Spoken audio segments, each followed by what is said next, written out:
हरे कृष्णा माता जी, मैं शुरू कर दूं। जी माता जी पर। हरे कृष्ण। हरे कृष्णा। सभी के चरणों चरणों में मेरा दंडवत प्रणाम। और थैंक यू, आप लोगों ने, धन्यवाद, आप लोगों ने मुझे ये सेवा करने का अवसर प्रदान किया। तो आज हम जो बात करेंगे, हम सर्वभौम नमा ओम विष्णु पादाय कृष्ण पृष्ठाय भूतले श्रीमते भक्ति वेदांत स्वामी इति नामिने नमस्ते सरस्वती देवी गौरवाणी प्रचारिणे निर्विशेष शून्यवादी पश्चात देशतारिणे। जय श्री कृष्ण चैतन्य प्रभु नित्यानंद श्री अद्वैत गदाधर शिवासादि गौर भक्त वृंद। हरे कृष्ण कृष्ण कृष्ण हरे हरे, हरे राम राम राम हरे हरे। जय श्री कृष्ण। हरे कृष्ण। तो आज हमारा जो टॉपिक है वो है सर्वभौम भट्टाचार्य के बारे में, उनका परिचय और किस प्रकार से वो चैतन्य महाप्रभु को उन्होंने भगवान स्वीकार किया, उनके आगे शरणागत हुए। साकार और निराकार पूजा में क्या अंतर है, और अध्यात्मवाद के आगे किस प्रकार मायावाद को झुकना पड़ा। तो ये सब चर्चाएं होंगी जिसमें कि सर्वभौम भट्टाचार्य का परिचय अत्यंत महत्वपूर्ण है।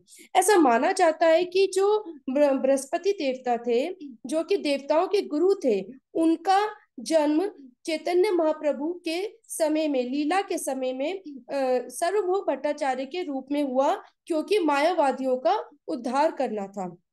तो सर्वभौम भट्टाचार्य तो जो कृष्णदास कविराज गोस्वामी हैं, उन्होंने चैतन्य महाप्रभु के भक्तों की सूची बनाई थी। उसमें बहुत सारे जो थे, उनके बहुत सारी शाखाएं थी। तो जो प्रमुख शाखा थी उसमें परमानंद पुरी की मेन शाखा थी। दूसरी शाखा जो थी उनकी स्वरूप दामोदर की थी। जो तीसरी शाखा थी वो बंगाल के जो भक्त थे, जो पुरी आए थे। क्यों आए थे? चैतन्य महाप्रभु से मिलने की इच्छा के चलते वो लोग पुरी आए थे। परंतु वो जो पुरी आए थे वो चैतन्य महाप्रभु के पहुंचने से पहले आए थे। तो उन जो भक्तों की सूची थी, उस सूची को भी कृष्णदास गोस्वामी कविराज गोस्वामी ने उनकी भी एक सूची बनाई थी।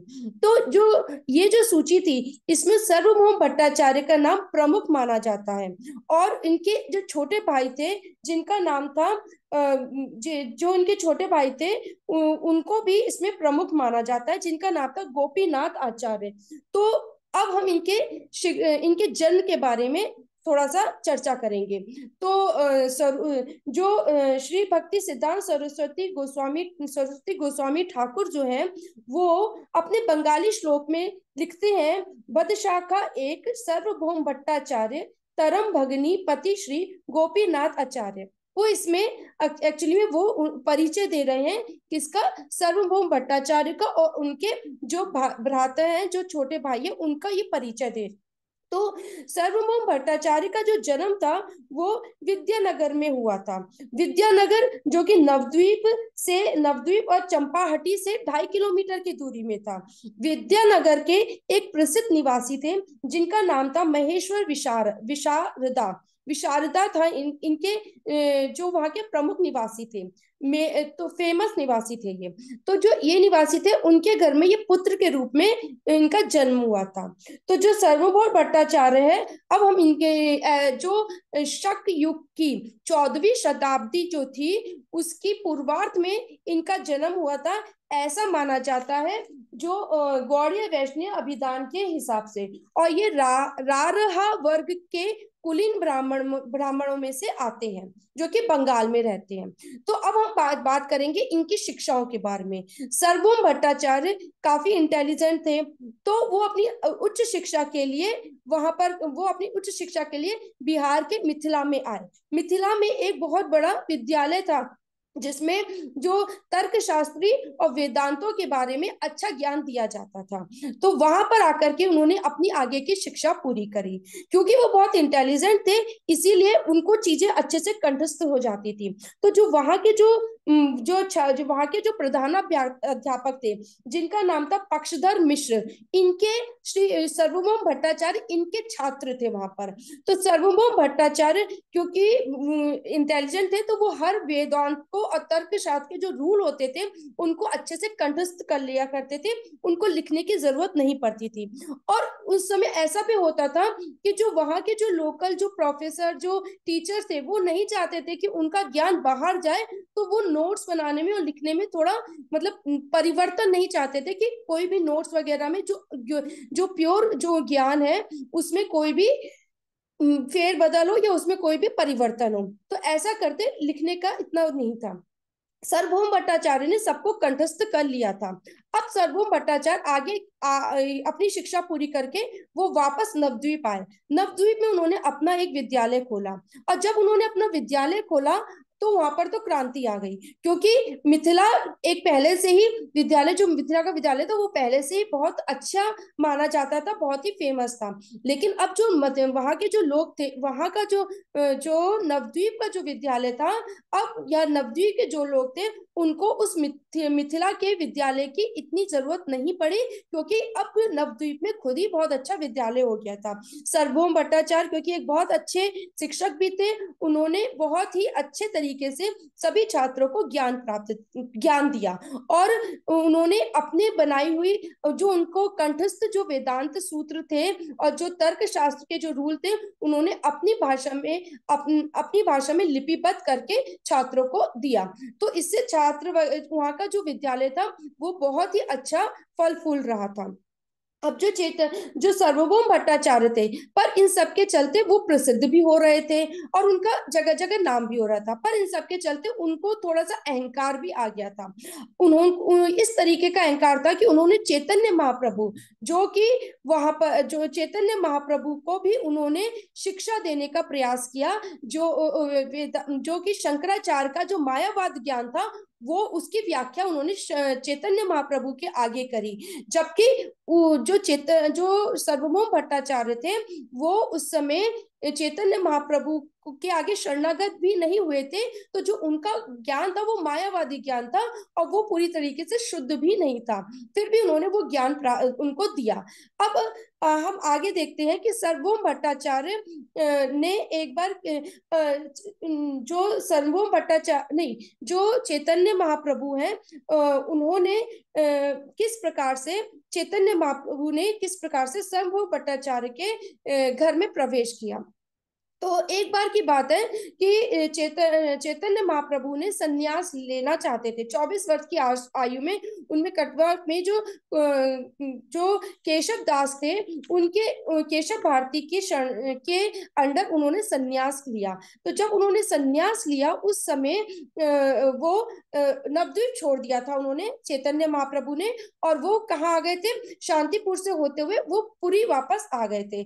जब वो पुरी आए तो वो अपनी भक्तों की टोली के साथ भी आए थे, लेकिन भक्तों की जो टोली थी वो पीछे रह गई थी। तो चैतन्य महाप्रभु आगे निकल गए थे, क्योंकि उनको जो जगन्नाथपुरी के जो विग्रह थे उनके दर्शन करने की काफी अभिलाषा थी। तो जैसे ही वो मंदिर में उन्होंने प्रवेश किया, तो वो जगन्नाथ प्रभु या जगन्नाथ के जो विग्रह था उनका आलिंगन करना चाहते थे, और वो बेसुध होकर के दौड़ पड़े मंदिर की ओर। जैसे ही वो जो है वहां के चौखट में पहुंचे, वो क्योंकि वो मिलने के लिए इतने रोमांचित थे कि वो बेहोश होकर के वहां पर गिर गए। और जो वहां के जो लोकल पंडित और जो वहां पर रहते थे, उन्होंने सोचा कि ये कोई ऐसे लावारिस मनुष्य है, और उनको उनके साथ नकारात्मक व्यवहार करने लगे। सार्वभौम भट्टाचार्य जो कि वही उपस्थित है। सर्वोम भट्टाचार्य एक्चुअली में जो वहां के जो पुरी के एक महाराजा थे, महाराजा प्रताप जो थे, प्रताप रुद्र जो थे, महाराज प्रताप रुद्र जो थे, उन्होंने भी सर्वभौम भट्टाचार्य की काफी प्रशंसा सुनी थी। तो उन्होंने सर्वभौम भट्टाचार्य को ऑफर दिया था पुरी में उनके दरबार में कि वो वहां पर जो है उनके मुख्य विद्वान का पद संभाले। तो इसीलिए जो सार्वभौम भट्टाचार्य थे उन्होंने नवद्वीप छोड़ करके अब वो कहाँ आ गए थे, पुरी आ गए थे। वो पहले ही आ गए थे चैतन्य महाप्रभु के आने से पहले। तो उनका वहां पर अच्छा खासा बना हुआ था सब कुछ क्योंकि वहां पर भी उन्होंने मायावादी जो सन्यासी थे उनको भी ज्ञान दिया था। वो भी उनके छात्र थे, जो मायावादी सन्यासी थे वो भी सार्वभौम भट्टाचार्य के छात्र थे। तो वहां पर भी उन्होंने अपनी एक अच्छी पोजीशन बना ली थी। तो जब मंदिर में जब सभी लोग चैतन्य महाप्रभु के ऊपर के साथ नेगेटिव व्यवहार कर रहे थे, तो जो सार्वभौम भट्टाचार्य थे उन्होंने उन सबको रोका। और उन्होंने जब देखा कि चैतन्य महाप्रभु जो कि देखने में इतने खूबसूरत लग रहे हैं, इतना तेजस्वी शरीर है उनका, तो उनको लगा कि ये कोई ना कोई, ये साधारण मनुष्य नहीं है, ये कोई ना कोई महान व्यक्ति है। तो सबको रोका और जो उनके अपने अनुयायी थे, अपने साथ के लोगों थे, उनसे बोला आप इनको लेकर के मेरे वहां चलते हैं, मेरे मंदिर में लेकर के चलते हैं, मेरे घर लेकर के चलिए। तो जो चैतन्य महाप्रभु थे अभी भी वो मूर्छित अवस्था में वहीं पर ही है। तो जब वो लेकर के घर पे गए तो वहां पर जो सार्वभौम भट्टाचार्य थे, अब वो क्योंकि चैतन्य महाप्रभु को तो होश आ नहीं रहा था, तो वो काफी घबरा गए थे। उन्होंने एक रुई का टुकड़ा, सार्वभौम भट्टाचार्य ने रुई का टुकड़ा चैतन्य महाप्रभु की नाक के आगे लगाया। तो वो रुई हिलने लग गई, तो वो अस्वस्थ हो गए कि हाँ भाई अभी ये ठीक ठाक है, अभी जिंदा है। तो ऐसे में अब क्या हुआ, पीछे से जो उनके जो अनुयायी थे चैतन्य महाप्रभु के, वो थे नित्यानंद प्रभु, वो थे मुकुंद दत्त, जगदानंद पंडित और दामोदर पंडित। ये चार जो थे ये भी पीछे पीछे मंदिर में प्रवेश करे। इन्होंने सिंह द्वार से प्रवेश तो कर लिया। अब वहां पर जितने भी लोग थे वो चैतन्य महाप्रभु की और सार्वभौम भट्टाचार्य जो घटना घटी उसके बारे में चर्चा करने लगे। और ये जब चर्चाएं इन चारों के कानों में पहुंची तो ये बहुत ही परेशान हो गए। वहीं पर ही जो एक और थे भक्त थे गोपीनाथ आचार्य। गोपीनाथ आचार्य असल में ये भी नवद्वीप में ही रहते थे, पर ये पुरी में इसलिए थे कि ये इसीलिए जब वो पुरी में भी आए थे तो जो नित्यानंद प्रभु, मुकुंद दत्त, जगदानंद और दामोदर पंडित थे, ये लोग पहचान गए थे कि ये तो गोपीनाथ आचार्य।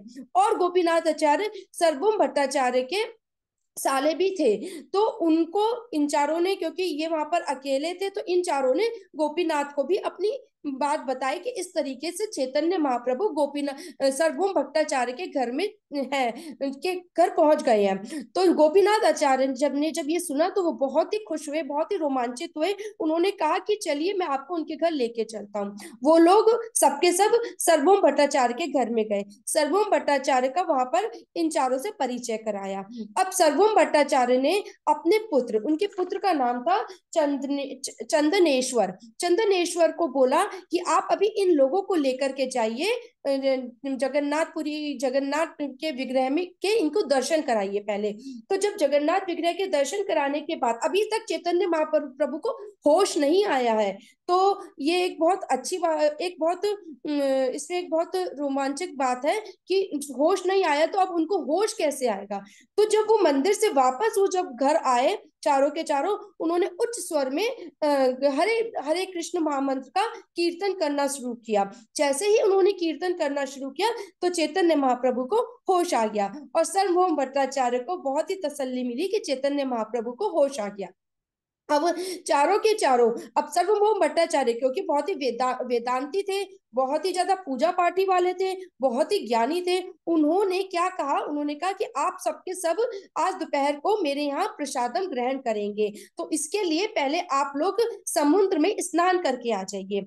तो वो उन लोगों ने ऐसा ही किया। समुद्र में स्नान करने के बाद वो सबके सब घर पे सार्वभौम भट्टाचार्य के घर पे आए और उन्होंने प्रसादम ग्रहण किया।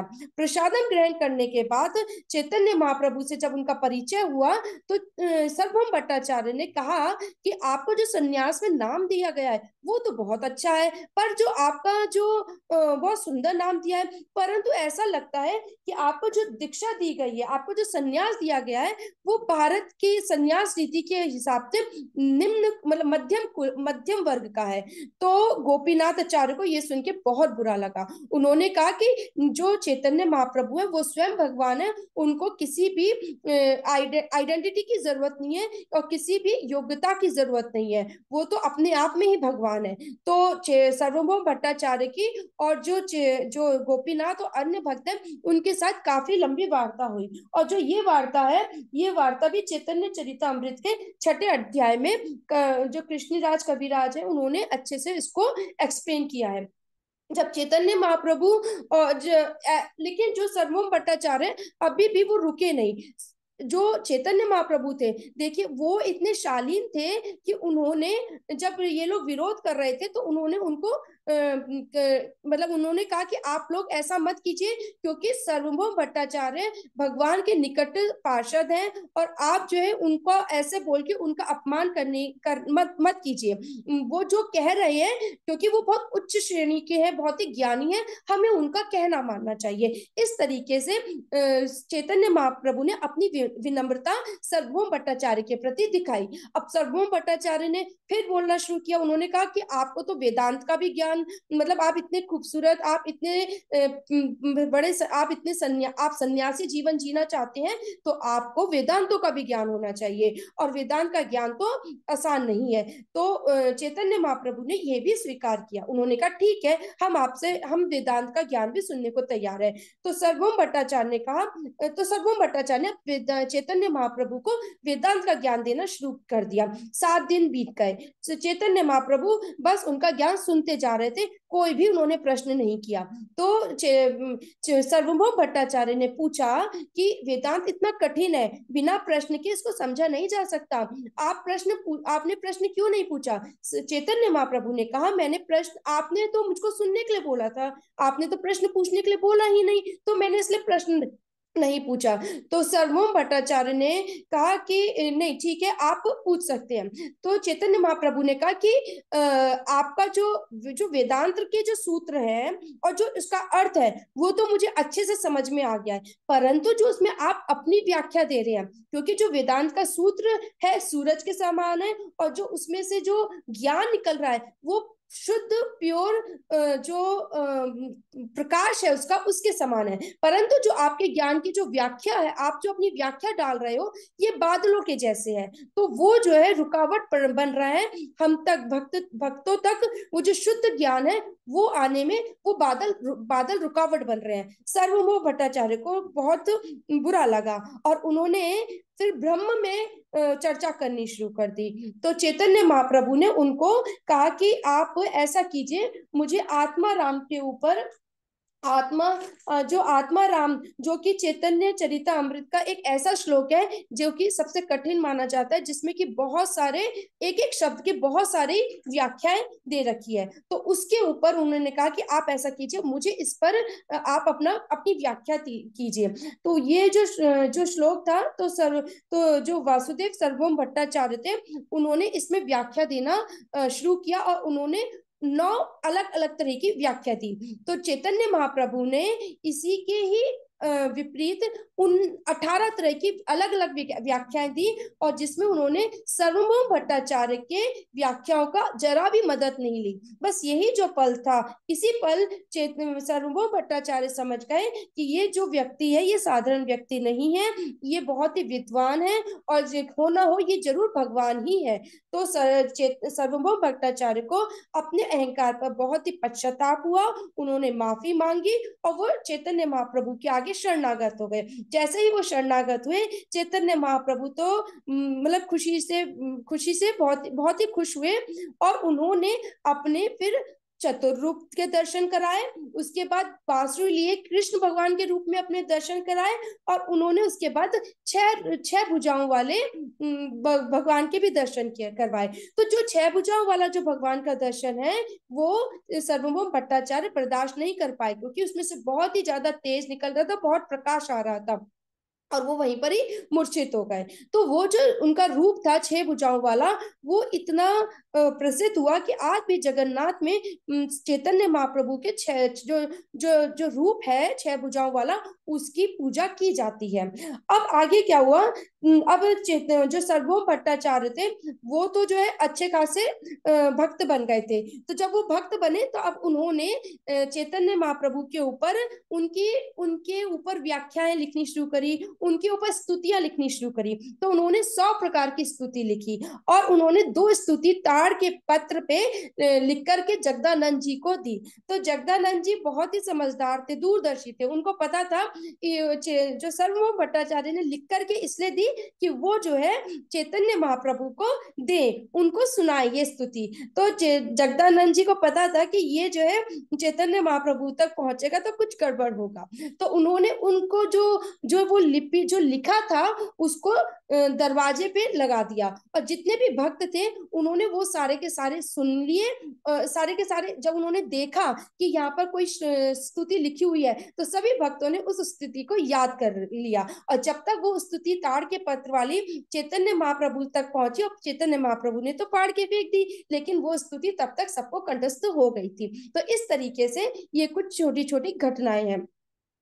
अब जो वो स्तुतियां थी उस स्तुतियों में उन्होंने जो 2 स्तुति लिखी थी उसमें क्या व्याख्या की थी, मैं उन चैतन्य महाप्रभु के लिए मैं उन दिव्य दया के सागर भगवान श्री कृष्ण की शरण ग्रहण करता हूँ जो हमें वैराग्य, वास्तविक ज्ञान तथा अपनी भक्ति सिखाने के लिए भगवान चैतन्य महाप्रभु के रूप में अवतरित हुए हैं। भगवान ने श्री कृष्ण चैतन्य का नाम धारण किया, स्वयं की भक्ति की प्राचीन पद्धति को प्रकट करने के लिए अवतार लिया है जो समय के प्रभाव के कारण लगभग लुप्त सी हो गई थी। मैं प्रार्थना करता हूँ कि मेरे मन की मधुमक्खी उनके चरण कमलों के अमृत का भरपूर पान करें। तो इस तरीके से चैतन्य चरितामृत में इन्होंने इनमें भी इसकी व्याख्या है, ये वाले श्लोक उपस्थित हैं।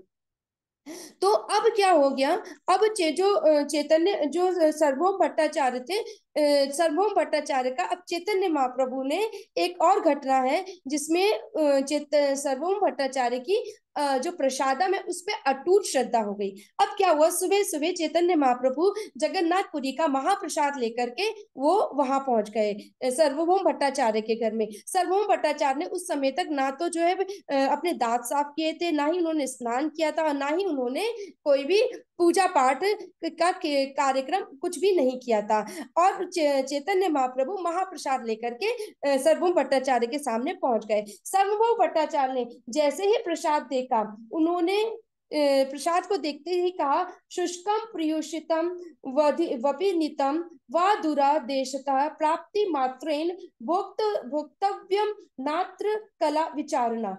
प्रसाद मिलते ही उनका जो कहना था वो ये था कि प्रसाद मिलते ही उसका आदर करना चाहिए, चाहे वो सूखा, बासी या दूर से लाया गया हो, इसमें समय और परिस्थिति का विचार नहीं करना चाहिए। ऐसा कह के सर्वभौम भट्टाचार्य ने वो प्रसाद ग्रहण कर लिया। अब तो चैतन्य महाप्रभु ने मतलब उनको आलिंगन कर लिया सर्वभौम भट्टाचार्य को। वो इतने खुश हुए दोनों के दोनों कि उन्होंने नृत्य करना शुरू कर दिया और महाप्रभु तो बहुत ही आनंद विभोर हो गए थे कि चैतन्य महाप्रभु जो सर्वभौम भट्टाचार्य उनकी प्रसादम में अटूट विश्वास देख करके, क्योंकि पहले याद है ना कि सर्वभौम भट्टाचार्य ने उनको स्नान करने के लिए भी भेजा था कि आप आकर के प्रसादम ग्रहण करना। तो ऐसे करके आज तो चैतन्य महाप्रभु ने कहा, आज मैं तीनों लोकों से परे वैकुंठ पहुंचा दिया गया हूँ। मेरी सभी इच्छाएं केवल इसलिए पूरी हो गई क्योंकि सर्वभौम भट्टाचार्य ने महाप्रसाद का विश्वास विकसित हो गया। और जैसे ही सब लोगों को पता चला कि सर्वभौम भट्टाचार्य चैतन्य महाप्रभु के शरणागत हो गए, उन्होंने भी चैतन्य महाप्रभु के आगे शरणागत हो गए। अब इसके बाद एक और घटना है कि सर्वभौम जो सर्वभौम भट्टाचार्य जो थे वो सर्वभौम भट्टाचार्य, अब आगे क्या हुआ कि सर्वभौम भट्टाचार्य जो वहां के पुरी के जो राजा थे, जो जिनका नाम प्रताप रुद्र जो थे, उन्होंने चैतन्य महाप्रभु के बारे में बहुत प्रशंसा सुनी थी, पर वो जो है मिल नहीं पाते थे। तो चैतन्य महाप्रभु से रिक्वेस्ट की गई कि आप उनसे मिल लीजिए। चैतन्य महाप्रभु ने मना कर दिया। क्यों? क्योंकि वो किसी राजा से नहीं मिलते। तो ये हुआ कि भाई आप साधारण वेश में आप आ जाइए, आप ऐसे में दर्शन कर लीजिए। तो जगदानंद को भी बोला गया कि, लेकिन चैतन्य महाप्रभु नहीं माने। तो जब चैतन्य महाप्रभु के जो वस्त्र थे, वो जब रुद्र प्रताप वहाँ के पुरी के जो महाराजा थे उनको दिखाया गया, तो वो उस वस्त्रों को देख के भाव विभोर हो गए कि मतलब भगवान के ये जो वस्त्र है भगवान के प्रेम में लिप्त हो रखे हैं। तो इस तरीके से जो चैतन्य महाप्रभु थे उनका जो था कि वो भगवान है, इस तरीके से लोग समझते जा रहे थे। ऐसे ही एक और जो थे जो जो नित्यानंद प्रभु थे, उन्होंने जब जब चतुर्मास के समय का पूरा करने के बाद चैतन्य महाप्रभु जो है सर्वभौम भट्टाचार्य के पास रुकने का था। मतलब सर्वभौम भट्टाचार्य ने ऑफर किया था कि आप मेरे यहाँ 1 महीना रुकिए, तो चैतन्य महाप्रभु ने ये मना कर दिया। तो सर्वभौम भट्टाचार्य ने कहा कि आप मेरे घर में 20 दिन रुक जाइए, उन्होंने वो भी मना किया। 15 दिन रुक जाइए, वो भी मना कर दिया। तो चैतन्य महाप्रभु 1 दिन के लिए मान गए। लेकिन जब चैतन्य महाप्रभु 1 दिन के लिए माने, तो सर्वम भट्टाचार्य ने उनसे और जिद की और प्रार्थना करी, तो वो लोग 5 दिन के लिए मान गए। 5 दिन के लिए चैतन्य महाप्रभु वहां पर प्रसादम ग्रहण करेंगे, किसके यहाँ? सर्वभौम भट्टाचार्य के यहाँ प्रसादम ग्रहण करेंगे। 5 दिन के लिए जो परमानंद पुरी है वो 5 दिन प्रसाद ग्रहण करेंगे। 4 दिन स्वरूप दामोदर ग्रहण करेंगे, और 2-2 दिन उनके जो 8 अन्य भक्त हैं वो प्रसादम ग्रहण करेंगे। ये फिक्स हुआ। तो जब सर्वभौम भट्टाचार्य की जो पत्नी थी उनको कहा जाता था नाथी की माँ, जो कि बहुत ही कुशल गृहिणी थी और बहुत अच्छा खाना बनाया करती थी। उन्होंने खूब सारे पकवान बनाए चैतन्य महाप्रभु के लिए। और जैसे ही अब सब पूजा पाठ वगैरह जब भी भोग वोग लगा के सर्वभौम भट्टाचार्य ने और उनकी पत्नी ने वो जो प्रसादम वो जो था वो चैतन्य महाप्रभु के आगे एक केले के पत्ते के ऊपर रख दिया। मतलब केले के पत्ते के ऊपर परोस करके उनको वो ऑफर किया। तो जो चैतन्य महाप्रभु थे वो मतलब भोजन देख करके बहुत प्रसन्न हुए और उन्होंने उसको ग्रहण करना शुरू कर दिया। अब यहाँ पर जो नाथी, जो उनकी बेटी थी, उसकी शादी हो गई थी। उसके पति का नाम था अमोघ, जो कि बहुत ही ज्यादा बोलने वाला था, या फिर बहुत ही मुंह फटता कुछ भी बोल दिया करता था। सर्वभौम भट्टाचार्य को पता था कि ये जैसे ही मेरे पास आएगा, ये चैतन्य महाप्रभु को देखेगा, ये कुछ ना कुछ बोलेगा। उन्होंने अपने पास डंडा रखा हुआ था कि जैसे ही आएगा मैं उसको भगा दूंगा। लेकिन सर्वभौम भट्टाचार्य इतने वो विभोर हो गए, इतने ज्यादा मोहित हो गए उनको देखने में चैतन्य महाप्रभु को, कि अमोघ कब अंदर आया उनको पता ही नहीं चला। अमोघ ने बोला, ये क्या चेतन, आपने किसी सन्यासी को 12 लोगों का खाना दे दिया है इस तरीके से, तो पूरी दुनिया भूखी रह जाएगी। ये बात जैसे ही सर्वभौम भट्टाचार्य ने सुनी, उनको बहुत ही बुरी लगी और उन्होंने अमोघ को तो पहले भगाया। उसके बाद ये बात उनकी पत्नी तक पहुंची, तो उनकी पत्नी ने तो कह दिया नाथी विधवा हो जाए। वो ऐसे बोल करके उसने तो छाती पीटनी शुरू कर दी, खूब रोई बिल्की। और उधर क्या हुआ, उन्होंने अमोघ को अगले दिन हैजा हो गया, वो बीमार, वो मतलब मृत्यु सही इतना हो गया कि वो तो मृत्यु शैया में लेट गया।